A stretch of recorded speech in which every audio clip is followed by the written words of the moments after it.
Welcome, Dony MacManus. It's such a pleasure to have you on Call to Caffeinated. Pleasure.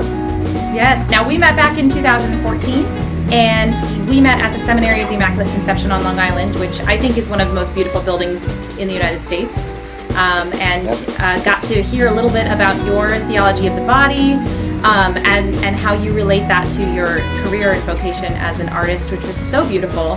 If any of my listeners haven't heard of you, I will be sure to put a link to your website in the show notes so they can see all of your beautiful sculptures and paintings. You're very talented and also very clearly a very hard worker. Dony, what calls have you received from God in your life so far, and what has receiving those calls looked and felt like for you? Well, I suppose I got the call that everybody got, which is to be a saint. So I try and work on that whenever I possibly can, which is constant struggle. And I suppose I've been called to do that through art, because it's all I can do, really. So it's pretty easy, it's pretty straightforward. So it's really essentially a call which draws me to contemplate the world and existence and others and myself and my relationship with all that, and through that finding the truth about my existence and try to understand everything as deeply as I possibly can, and then try and communicate that to others. So that's really essentially what I try to do. That's beautiful. I married an artist. His name is John, and he always told me that, or tells me that, part of art is learning to see. That's kind of the first thing that you have to do as an artist. And it's really fun being married to him, because he'll see purple in the grass that I don't see, and he'll see yellow in the ocean that I can't see until I really look at it, and then I realize he's right. There are all these colors that I don't see, and then it's kind of like I can't unsee them, and it's just enhances my vision of the world. And obviously there's a much deeper spiritual parallel as well that can be drawn from that, which it sounds like is exactly what you do. So how did you begin to kind of cultivate that deeper perception, both as an artist and a person? Well, I see it in very much as a means of contemplation. So being a visual artist, I contemplate visually. And so what I try to do is it's mostly through drawing, because 90% of any art is drawing. So what I do is I use the facility of drawing to really enter into what's before me. And that's where artistic anatomy comes in, perspective comes in. And these are all kind of grammars which we use to enter into reality. So if I was to do your portrait, for instance, I would need to understand bone structure, muscle structure, texture of hair, texture of skin, color of skin tone, turning of the form, how the form turns. All these elements that are necessary for me to, first of all, see you, enter into who you are. So to perceive your anatomical reality within perspectival space, essentially, and use that grammar to enter into that reality. And once you get into it, then you start to pick up your psychological, spiritual aspects through your expressions, and then try and articulate them as in the most lucid way possible within sculpture or drawing or painting in my work. So that kind of objectifies it, puts it onto the canvas or into the sculpture. And then once it's objectified, then you can adjust it. And in that way, try and develop a kind of a conversation with the subject, so that you extract the personality. So it's a bit like what we're doing here on Zoom, but it's much more manual. It's much more human. It's much more intimate, because I'm taking in your whole being into my mind, into my heart, and into my hands, and through that extract this and make real that relationship. And that's what makes a portrait work, or And you do that with landscape, you do with sacred art, you can do it with whatever form. But that's the whole mechanism. That's beautiful. Yeah. So many thoughts going through my mind. I love how you said that art is a visual grammar. It's the or even perception. It sounds like. Did you say perception is the grammar to producing art? It's like the nuts and bolts, the how-to of the beginning stage, maybe the gateway of learning to speak and put something out there. I love that, and that even seems to have a spiritual parallel to me, where perception of like really meditating, entering into prayer, means not just thinking about what's going on in your life and how many hours have I spent in front of the Blessed Sacrament just thinking about what's my drama, but coming outside of yourself and perceiving attempting to perceive really what God is saying to you today, what is in the mind of God, what God's will is for you, and to really reach outside of yourself and to focus on Him rather than on yourself, which is, it's like perception is the grammar of contemplation. Would you agree with that? Yeah, I mean, I suppose it's I suppose the most beautiful prayer is thank you. It's gratitude. Mm-hmm. So, in a way, I'd like my work to be a prayer of gratitude, and the best way to be grateful is to really appreciate what you've been given.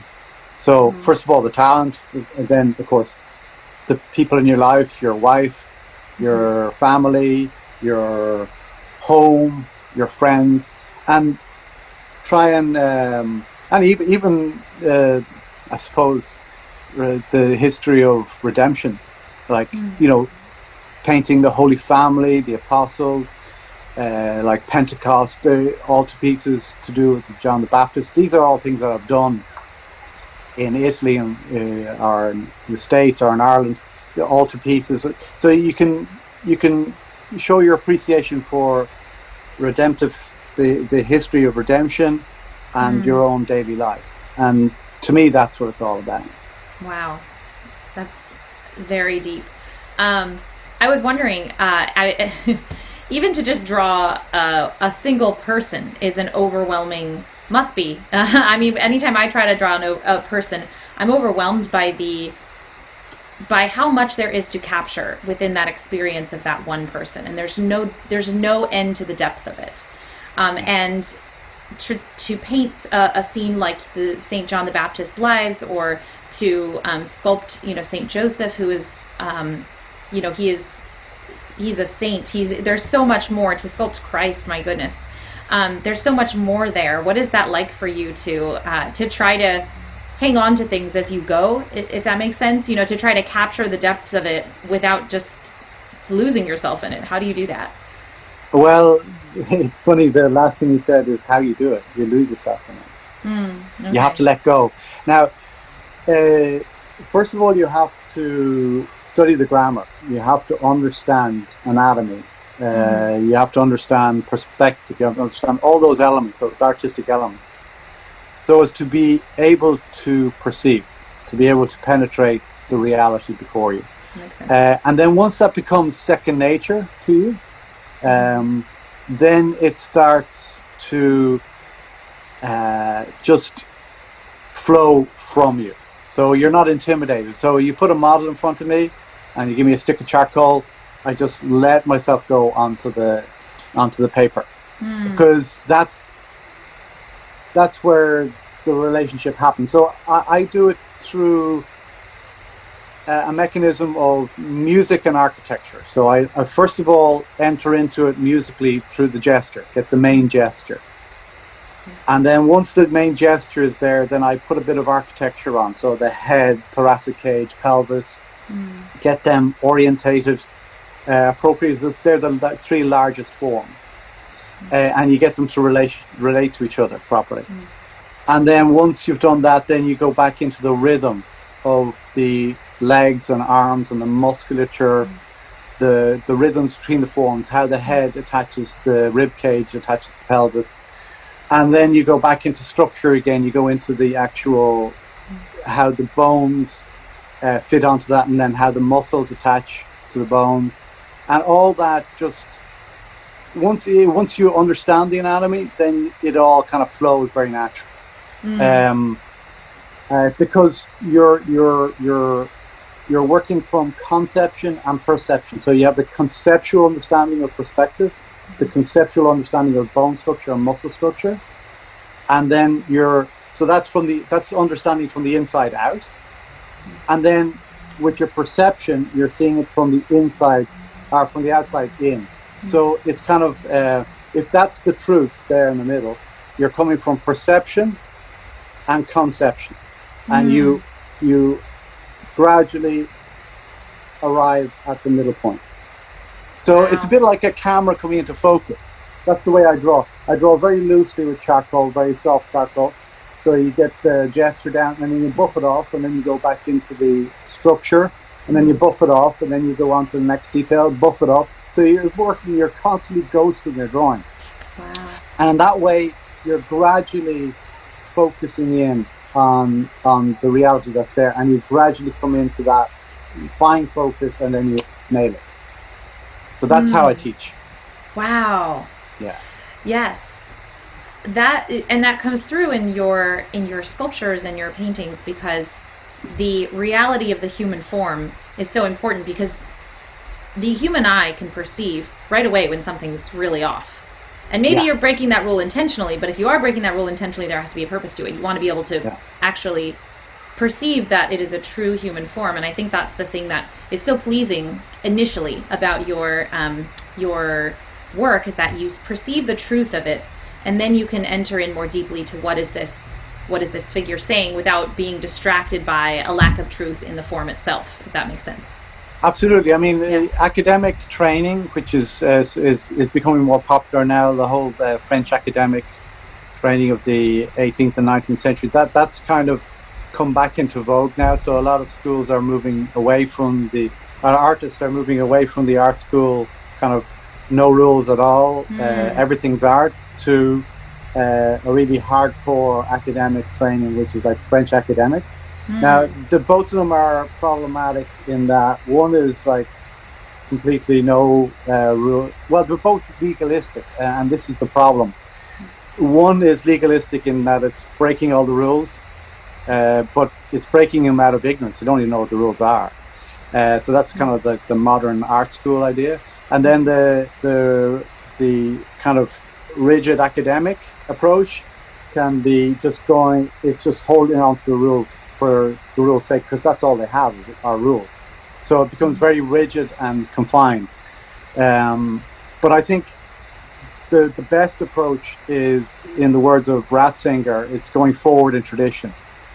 And Ratzinger, in the Spirit of Liturgy, he addresses this necessity, because it's not going backwards in tradition, which is no good, or going forward without tradition, but it's going forward in tradition. It's that contrast, it's that conflict, it's that tension that creates great culture. And that's why I gave I founded a school in Dublin called the Irish Academy for Figurative Art, and I started another one in Florence, which is the Sacred Art School Firenze. And the Sacred Art School Firenze has a subtitle, Forward in Tradition, because that's the mission of the school. Because it's like the fallen nature and aspiration for the divine. It's that tension that makes a saint. Yes. And it's forward in tradition is what really creates great culture. So sanctity and culture are really the nub of what's needed in contemporary culture. I love that. That has a very immediate parallel in my mind, which is that what I see in our culture is this desire to throw away tradition, to either ignore or cancel history and tradition. We're losing our foothold. And I think a very common misconception with religion is that some people think it needs to be primarily about feelings, and if it's rooted too much in tradition, then it's bad. You know what I mean? Like it needs to, they think faith isn't real because I can't feel anything. It's just rules. It's just, words. But the work of it is like what you're saying, where you contemplate, you perceive the deep reality, and then you move back and forth between this rules of reality, really, which is, what you learn through studying the faith, and then you move into the music or the gesture of what is the Holy Spirit moving me to now. And so you're coming into a clearer focus through both of those. Yeah, well, I mean, art is like any other language. Art is truly a language. It only, it's very important in that it gives you the ability to think, because you can't think without a language. And you can't penetrate a culture without understanding the language of that culture. So in other words, like, it was very difficult for me to understand Italian culture without learning Italian, and then be able to read the great masters like Dante or Shakespeare or Dostoevsky. You really have to enter into the culture through the language. So that's the first thing. So in other words, for an artist to be really competent, he must know the grammar and then be able to use that grammar to understand who they are. And then abstract from that. All art is abstract. This is really important. Some people talk about abstract art and representational art. All art is abstract, because all art is abstraction. There's no art without abstraction. But the definition I like to work with is that there's informed abstraction and uninformed abstraction. Okay. So what most people call abstract art today is actually uninformed abstraction. That's why it's so ugly. Because it's really difficult to make something beautiful, if not impossible, if you don't know what you're doing. So, but great art is abstraction that's informed. So the most important responsibility for a young artist is to understand the grammar, and then once you understand it, then have the courage to abstract from it. I like through that an a lot. informed understanding of who you are. That's why generally, and that's one of the good things about visual art, is that generally it's the later work is the more interesting work, because the first part of an artist's career is to prove themselves, that they are competent, that they have a competency. And then once they've proven themselves, then their later work is much more interesting, because that's when they have matured as human beings, and their grammar has matured so that they can actually articulate it better. So that's why, like, Bernini and Velázquez and Ribera and Michelangelo, their later work is much more interesting than their earlier work. Hi, I'm Princess Nora, and I have a little story for you. As many of you know, I was in the NICU for 4 months, and while I was there, I developed an oral aversion. My brother does not have this problem. I got a rosary from Choose Life Rosary, and it's a beautiful silicone teething rosary. I love chewing on it when we say our family rosary, and it's helping me overcome my oral aversion. They have a lot of other beautiful products that will appeal to your sophisticated sense of style as they do mine. Use code CAFFEINATED10 to get 10% off your order. They have really great sales going on for Christmas in July right now. See this? You know you want one too. Okay, go have fun spoiling all the people in your life. I need to go take a nap. You spent 3 weeks just drawing Michelangelo's Pietà. Is that right? Yeah. Which is beautifully situated at St. Peter's in Rome. What did that do for you? And what did you extract from that? How did it change you? Well, I suppose it was just after September 11. I was very I was almost involved in it directly. I was going to meet a friend of mine for Mass in St. Peter's Church across the road from Tower 1 that morning. Wow. We would have been coming out at 8:30, and the first plane hit at 8:43. Wow. So we would have been in the thick of it. But he decided to go to Pearl Paint on Canal Street, and I decided to do something else. So thank God neither of us were there, but we thought the other was there. So we couldn't contact each other because the aerial came down on Tower 1. So it was a rough period. And then two of the firemen that rescued my stuff from the New York Academy of Art fire were killed. And then it was a very difficult time, because within those 2 months, the two people I was working with in New York, one in the Bronx and one in Queens, committed suicide. And then back in Dublin, when I went back to Dublin, there was a horrific, a friend of mine killed his wife and 2 kids and tried to commit suicide. It was like horrific. It was a very, very difficult time. So So when I went to Rome just after that, I had my mind was all over the place. So I decided to draw the Pietà because I really needed the Pietà. So it was in that time while I was drawing the Pietà, I drew for a week from the front, a week from the side, a week from the other side, and it was through that slow contemplation of the greatest event in history, which was the deicide. It was the killing of God and the redemption of mankind was in that image. I was healed by that piece.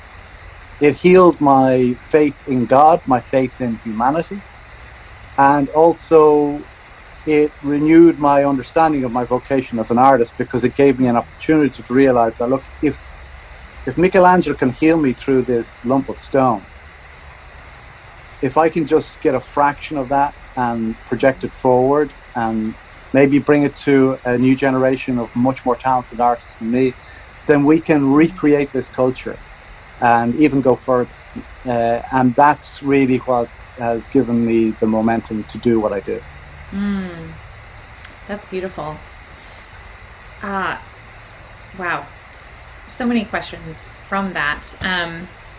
But I think where I want to take it from here is similar to the concept that you just expressed, but maybe articulating it a little bit differently. There was another interview where you said that your art was very Christian, not meaning that you always produce specifically Christian or Catholic art, but that it's Christian in its being because of the way that you internalize the rules. Can you share that analogy? Yeah, I suppose. I don't believe in being a Christian artist, but an artist who's Christian. If you get the difference. I do. Yeah, but maybe you could explain that a little bit further. Yeah. Well, in that it's not a means of propaganda. It's a natural overflow of your interior life. So no matter who the artist is, their art is an overflow of their interior life. And if I'm a Christian or Catholic, then that's naturally going to overflow in my work. So it's not propaganda, it's not preaching, it's just being. And I think that's really, really important. Yes. So, and I think if we approach life like that, then we're going to have a much more interesting conversation with others and with life. And that's going to manifest itself in more beautiful and effective work, because you're not being preached at, you're just being, you're witnessing somebody recalling an understanding of existence. And that's something you can link with and can bring you on that journey if you want to go in there. Yes. I believe it was it St. Francis who said, preach the gospel at all times, use words if necessary? Yeah. Yes. Well, I don't know if it was him. A lot of people say it's him. I'm not sure if it was actually him, but it's a great saying. It is. In that it shouldn't be necessary to use words if you can witness it. And I think art should be that. Yes, showing the humanity of the saints and showing the humanity of God really is so important, because so often, I know I struggled with this. You grow up in a Catholic household, and many of the saints that you read about just have very, if there's a picture of them, it doesn't look like a real person. It looks like a very dated picture of, something somebody painted back in the 1200s, which is also beautiful, but it's hard to say this was a real person. This is really someone who I can relate to. And sometimes you also just hear about the incredible things that they did, and you think, well, that can't be like me. I couldn't be that. But then I really felt this looking at your St. Joseph painting, or St. Joseph sculpture, just the actual real humanity of St. Joseph, the accessibility. While he was, incredibly holy, also just the accessibility of him as a human, as a person, and the fact that he just really loved the baby Jesus, and he's just holding him in his arms, and he's just snuggling him, and he's a strong man who looks he really, it actually reminds me of my husband, kind of in his bearing and his in the way that he has that strength both interiorly and exteriorly, and but then you've got that tenderness as well, and it's a very human approach. It's just very beautiful. So, I guess. Thank you. Yeah, you're welcome. You're welcome.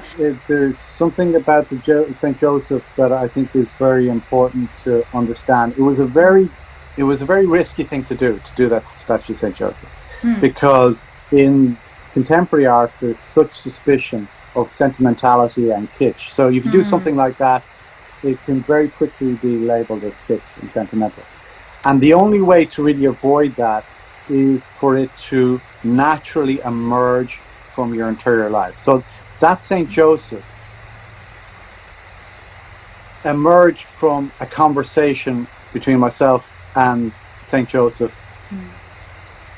through prayer. So it's an overflow of a prayer life. But it's also informed by work I was doing with inner city kids in Dublin, Belfast and the Bronx, and dealing with the crisis of paternity in contemporary culture, and also praying with the ideas of Saint Escriva, the founder of Opus Dei, where he talks about Saint Joseph as a young man, and he talks about his virility, and I think there's a beautiful aspect that needed to be addressed. So it's kind of it's like a reinvention of Saint Joseph in a contemporary context.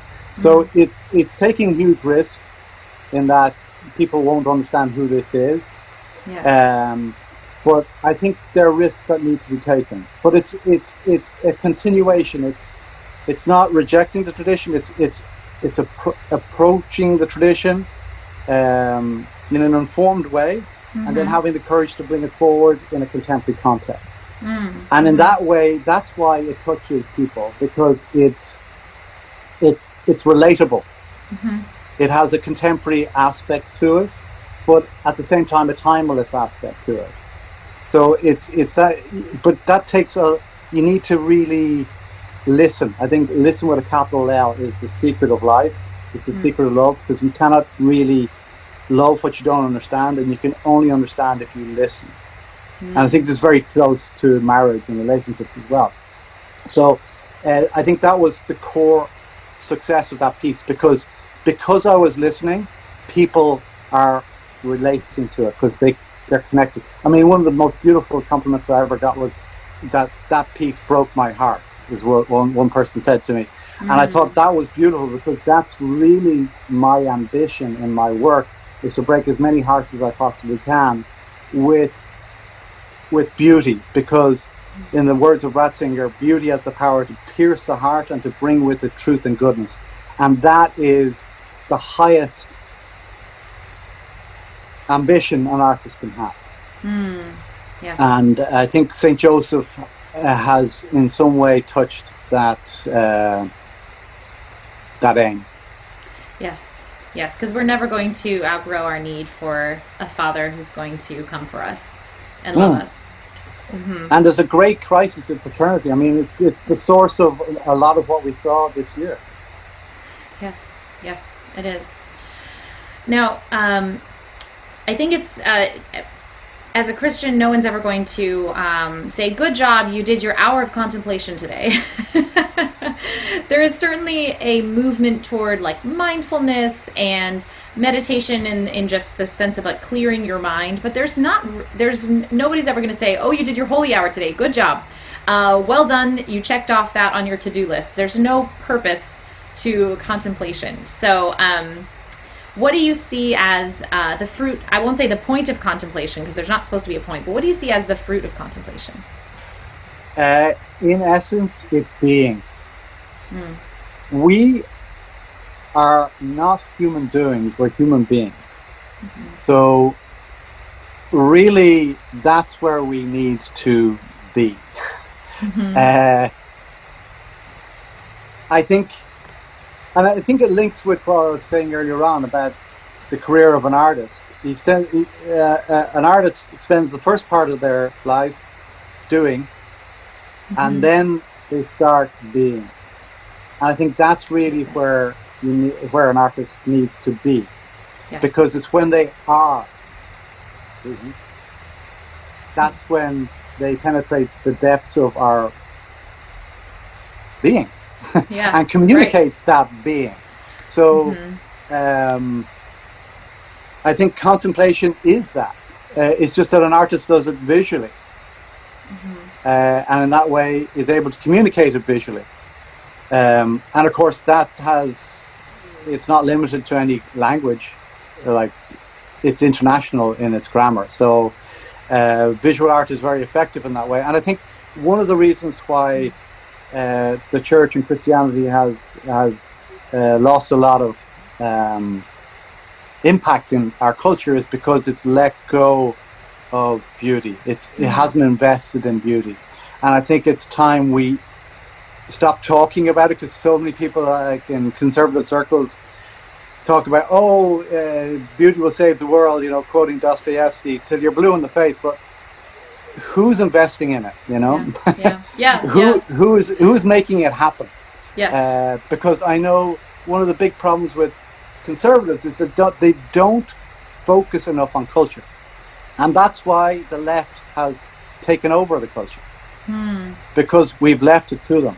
So I think it's high time that conservatives take culture seriously, and in doing that, take beauty seriously, because beauty has that power to really bring people to truth and goodness.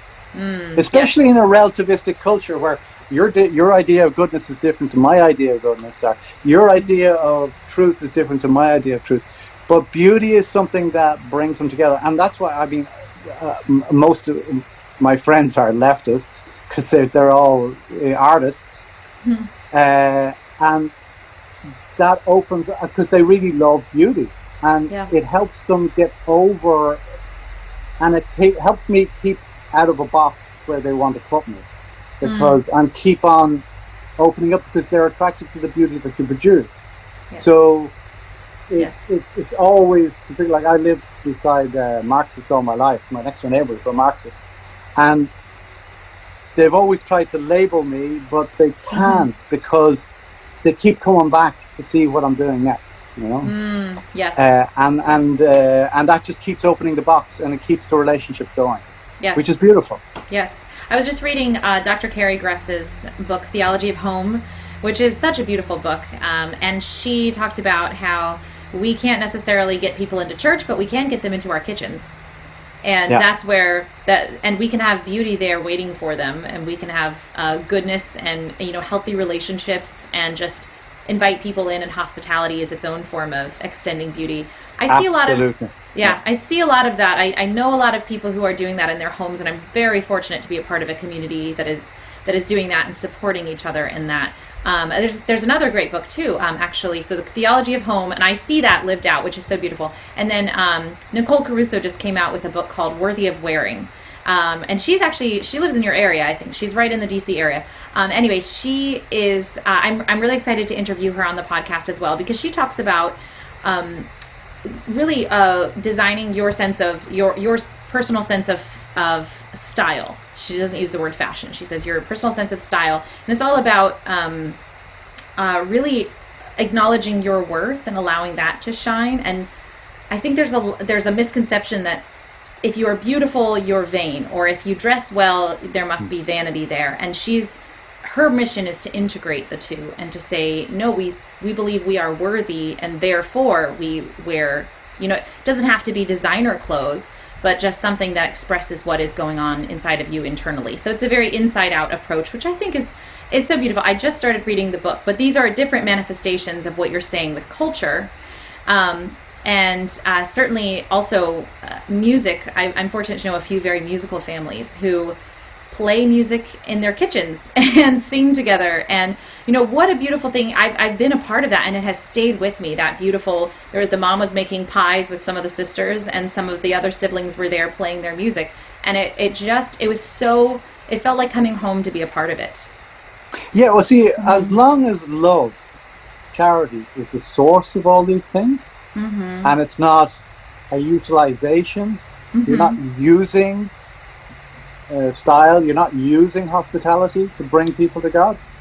No, it should be a very natural overflow, and that's the way to sanctity, and it's the way to attracting people to the faith.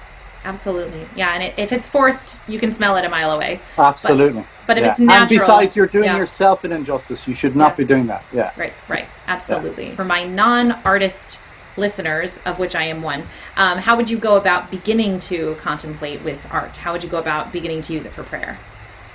Well, I suppose you need to... it's the way I approach the National Gallery, for instance. Whenever I go into the National Gallery, I just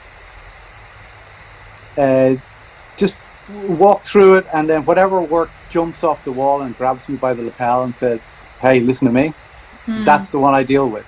So if it's in sacred art, you go to the artwork that grabs you. And if there isn't quality work that does that, well, then look for it. Google, if you want a really good St. Joseph or a really good Virgin, you just Google it, find one that really speaks to you. It's a bit like literature. I mean, if you're a writer, it's really important to read a lot of books, and then you discover your grammar. Yes. By reading particular people, and they form you. So, like for instance, Joyce could never have written Ulysses without Dante and Shakespeare and Iliad and Odyssey and Homer. So it's impossible. So you need to find the grammar that speaks to you, or find the artworks that speak to you, and then open a relationship, read the life of that saint, and try and conceptually and perceptually come to an understanding. A bit like drawing. And that way you're penetrating the reality of that saint, and that's where you're praying. Now, when you say coming at it perceptually and conceptually, you said? Yeah. So just kind of like we talked about, you're sort of vacillating between the two. What does that actually look like for someone who's never done it before? Do you know what does that mean you notice the flower that Mary is holding and the symbolism, and you just notice the factual aspect, and then you kind of go back to what does this mean? You know, what is that kind of a way? You find an image that attracts you, that grabs your heart, that breaks your heart. Look for an image that really does that, and then try and inform that relationship by reading about that saint. I see. So you're conceptually understanding, and you're perceptually understanding, and you're marrying them together. I see. Okay, that's beautiful. Yeah, I love that. So you're not only working from your heart, but you're working from your mind, because your heart will vacillate, but you need the anchor of your mind to keep you on target. Yes. Okay. So most people are attracted to faith by the heart, but they remain with the mind. Yes, which makes sense. Yeah. Because you're not going to stay in a relationship that doesn't make sense, basically. And essentially that is the Christian way. We are not a religion of the book. We're a religion of the person. Like if you think of the three monotheistic religions, which are the only ones that can be true because they're monotheistic, there's one God. So Islam and Judaism are religions of the book. They're religions of the law. They hold rigidly to the law. Whereas Christianity is a religion of the person, where we take the law into our mind and it penetrates our heart, transforms our heart, and we live from the heart. So the law is written in our heart. Yes. So that's why we don't need, hopefully, a law to say don't kill your mom, because you don't want to kill your mom. But you might need a law to stop you from doing something else, which you're more tempted to do. Right. So that's forming the conscience in the proper way. Yes, and contemplation is a part of that formation, because actually I think of contemplation like dating, and what I mean is when you go on a date, there's not the point of a date isn't to, we went and saw a movie, check, we walked along the river, check, we went out to dinner, check. It's not that at all. The point is to get to know one another, which is something that doesn't serve a practical purpose that you could put on paper, but it serves a very deep and real and true and good and necessary purpose. So I wouldn't have married my husband if I didn't know him. So contemplation is the way to get to know one another. Yeah, and I think, yeah, that was so beautiful what you said about living from the heart, and the way you can do that is by understanding the heart of Christ and what he really what his heart wants, understanding his intention for the world and forming yourself to that. Yeah, I mean, it goes back to that the secret of life is listening with a capital L. And then when it comes to art, it's listening with your eyes, really penetrating. And I think that is the best way to really come to understand. Yes. And to love. Beautiful. Last question. So we're living in a very distracted culture. I don't need to no one's going to be shocked to hear that. We all know it. So what do you see as the greatest obstacle to contemplation, and what is the way to overcome that? Well, one thing, I used to be a high school teacher. I used to teach in inner city Dublin, the Bronx, and one of the things that I found was most effective is that, look, everybody has access to crazy amount of information just through the iPhone or whatever they use. So what we need to develop more than anything is a filter. A filter to get rid of all the rubbish.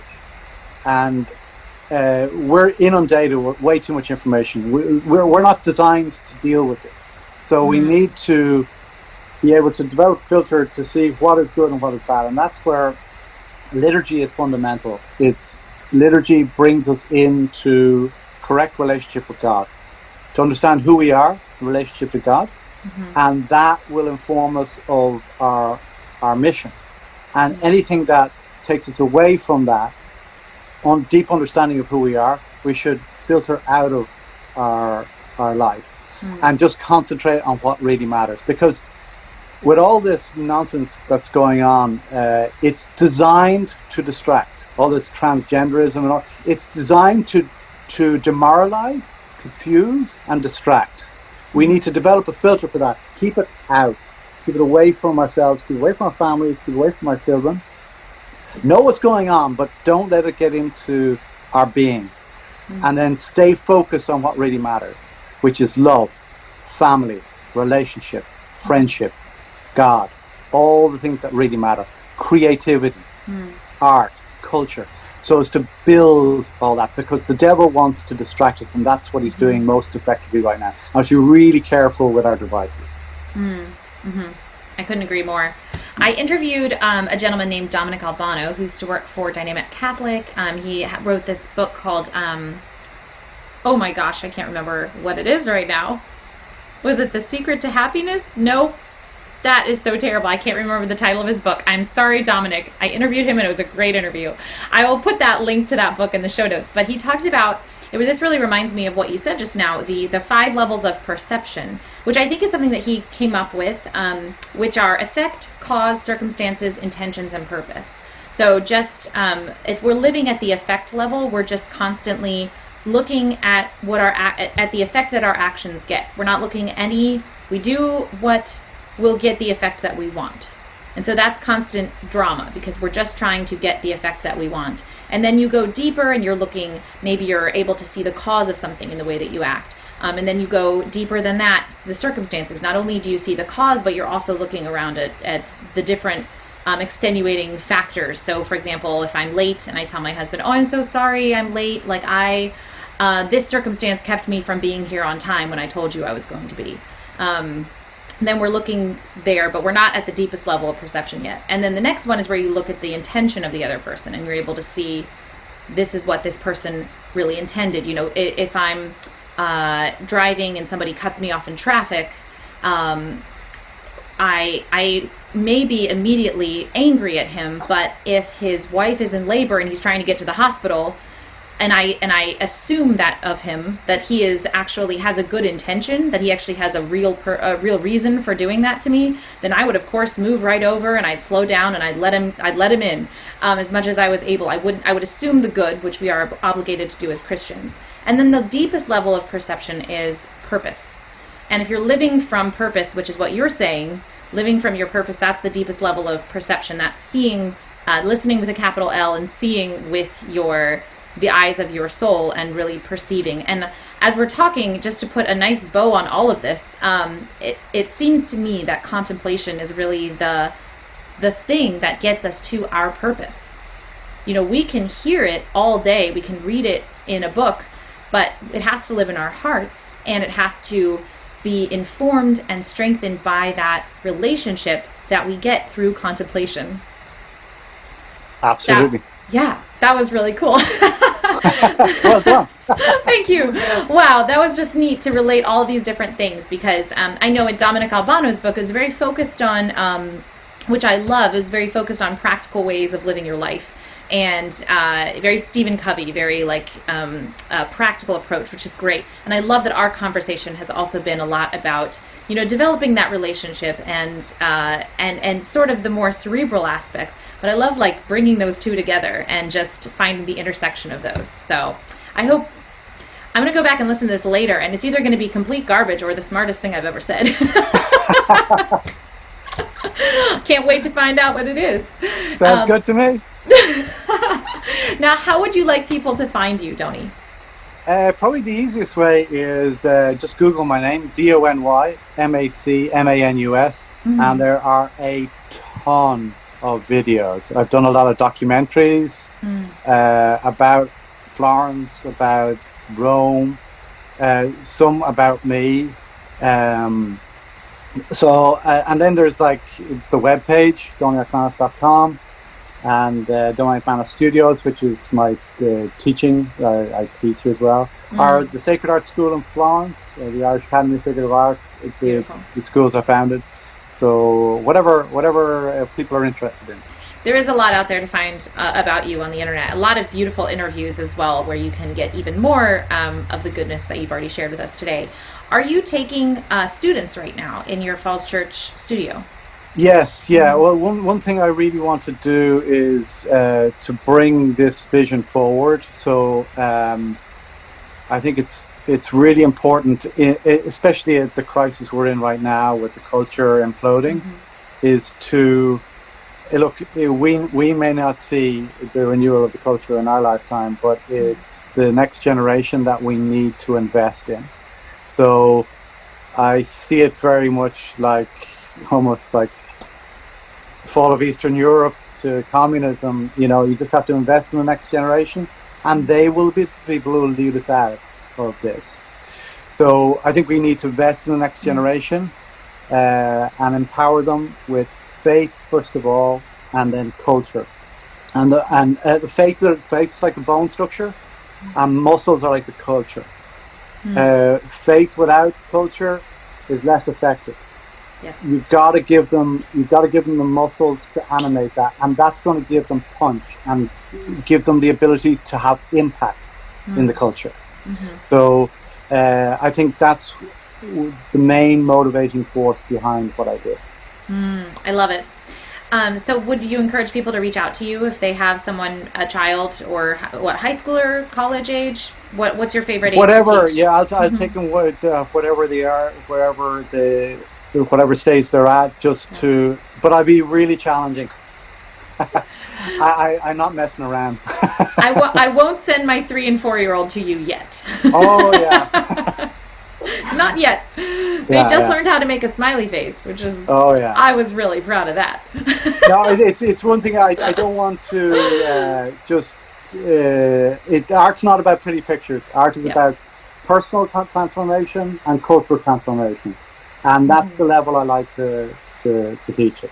Well, thank you so much, Dony. What a wonderful pleasure to connect with you. Likewise. All right. God bless. God bless.